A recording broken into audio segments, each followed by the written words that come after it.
sewing together pieces of fabric, ensuring each thread is stitched just right. 95-year-old Blanche is a master of her craft. Out of all the clothes she's patched together throughout her life, perhaps it is this dress that holds the most value. For these small pieces of fabric will go towards making a big difference in a child's life. It's a satisfying thing, in a sense, to feel that there's an opportunity to help. Blanche and the rest of these women are knitting, sewing, and stitching together a better tomorrow for orphans suffering in Africa.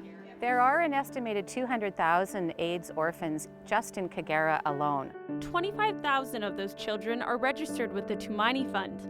The organization began in the United Kingdom from Dr. Susan Wilson's advocacy work with those suffering in Kangera, Tanzania. The Canadian organization started a few years ago from a dedicated and inspired group of volunteers. In Swahili, Tumaini means hope. And that's what we're trying to do, is to give the extremely poverty-stricken families and orphans hope that there is something in the future for them. The volunteers meet monthly to make clothes for the families. Some stay for the casual conversation, while others simply come to drop off their handmade donations.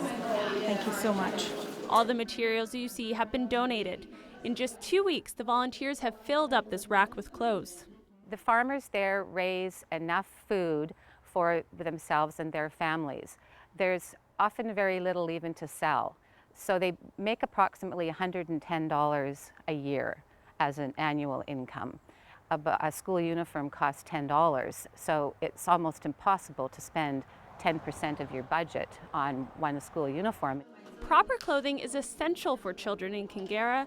Primary education is free, but children are not allowed to attend class if they don't have supplies or a uniform.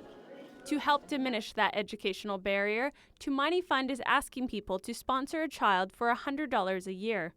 And that will give the child that is sponsored a mosquito net, books to go to school, clothing, and a school uniform. 100% of the funds go to the children. That means all the materials for these clothes have been donated separately.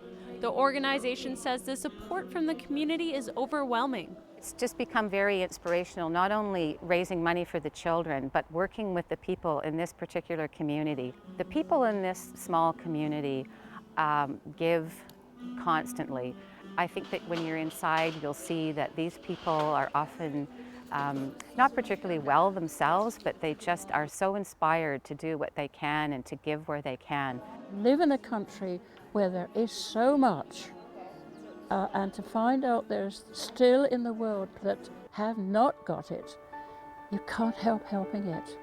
Tumaini Canada hopes there will be more community support to help those suffering in Kangera, so that someday soon all orphans will be registered with the organization and find the support they need to live a prosperous life.